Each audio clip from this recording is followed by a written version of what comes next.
नमस्कार मंडळी, तुमचं पुन्हा एकदा एका नव्या व्हिडिओमध्ये सहर्ष स्वागत आहे. मंडळी, मराठा आरक्षणाचे जनक व मराठा आंदोलनकर्ता मनोज जरांगे पाटील यांनी पुन्हा एकदा एक आक्रमक पवित्रा हाती घेतला आहे.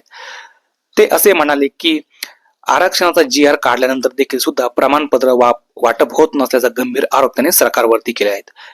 त्यांनी डायरेक्ट सरकारला सवाल केला आहे की सरकार मोठे का अधिकारी मोठे. पुढे बोलताना मनोज जरांगे पाटील असे म्हणाले की जर अधिवेशनानंतर ठोस पाऊल उचललं नाही तर पुन्हा एकदा मोठं आंदोलन उभं करण्याचा इशारा त्यांनी सरकारला दिलेला आहे. छत्रपती संभाजीनगर येथे बोलत असताना मनोज जरांगे पाटील असे म्हणाले की काल माझं व राधाकृष्ण विखे पाटील यांचं बोलणं झालं. आमच्यामध्ये चर्चा देखील झाली व त्यांनी मला सांगितलं की हा विषय मी अधिवेशनामध्ये घेतो. उपमुख्यमंत्री एकनाथ शिंदे व राधाकृष्ण विखे पाटील यांनी मान्य करून सांगितलं की मराठवाड्यातील सर्व मराठे हे कुणबी आहेत, मात्र त्यांना कुणबी सर्टिफिकेट हे दिलं जात नाहीये. जाणून बुजून ही गोष्ट केली जाते असा आरोप देखील त्यांनी राज्य सरकारवरती केला.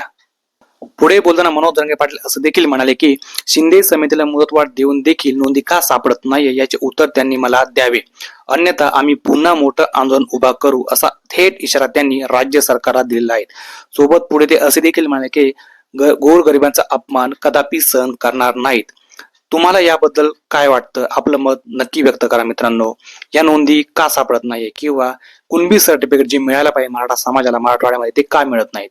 नक्की कमेंट्स मध्ये आपलं मत व्यक्त करा. व्हिडिओ कशी वाटली ते पण आम्हाला नक्की सांगा. धन्यवाद.